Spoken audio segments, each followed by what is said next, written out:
Peace and blessings, loved ones.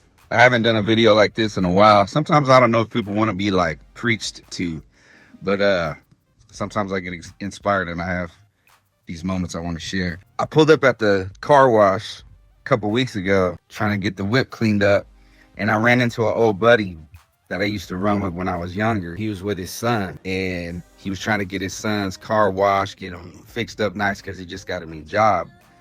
And we ran into each other, and he was like, "Oh, snap, Jay, I haven't seen you in years." And I was like, "Yeah, man, what's up?" You know, we chopped it up and kicked it while our cars were getting washed. You know, he started talking about the glory days when we were younger and all the stuff we used to get into.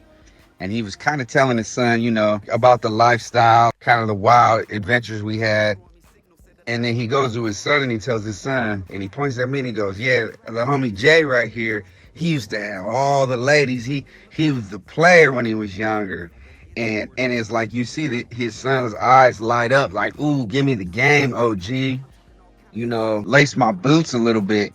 And it was like it put me in a little bit of a moment, because then he said something that it made me think. You know, he's like, "OG." It's funny because I got to accept the fact we're getting older. So now we're like, to the youngsters, we're the OGs. We got the experience, knowledge, and wisdom, and they want that transfer of knowledge. And he said to me, "Oh, give me some game. School a young brother." And I'm like, damn, you know, he's 20 years old, tall, good looking dude. Got a lot of potential ahead of him.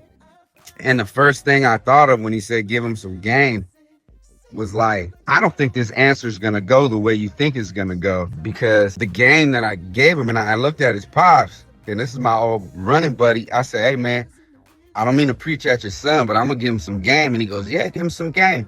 And I said, "I'm going to tell you the number one game you need to know as a young man out here to unlock the doors of the world."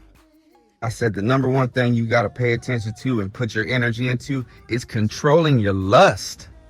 Control your desire for lust, young brothers. That's the number one thing that makes you weak in this world. You become a slave to it. You make it your God. Your pursuit of lustful things will make you a slave. You will be weak, and what you'll do is you'll attract those." It's a little bit different. This goes for young men and young women too. It's a little bit different in my belief for a young woman than it is for a young man, because men get completely blinded by their lust. Young men at that impressionable age, they make it their God. 90% of their day becomes the pursuit of lustful activities, whether it's in the physical world, just chasing that thing, whether it's on social media or porn. So that's the number one thing I told young man. And I was like, I had to apologize to Pops. Like, I don't know if this is going to offend, because sometimes this could be offensive. Nobody want to be preached to. But dang, young brothers, control your desire for lust, because it's making you weak. And on the other end, for the young ladies, they don't lust the same way a young man do. Them young men get completely blinded. Like their brain shuts off. A young woman, actually, they activate the desire to activate the young man's lust, because it gives them power. They have a sense of control and power over you because they know that you're weak for the lust. So they activate everything they can to get you hypnotized by your lust. And to be quite honest, it makes you weak. You're making it your God. Anything that's got control over you like that makes you weak. So yeah, young brothers, for real, if I don't drop any more game for the rest of my life, that's the number one thing. Control your lust. It's responsible for taking out many men, many good, smart, talented men, inspired men, destined for greatness. They fall, and they find themselves in a fallen state because of their addiction to lust. Wrap your head around that for a minute.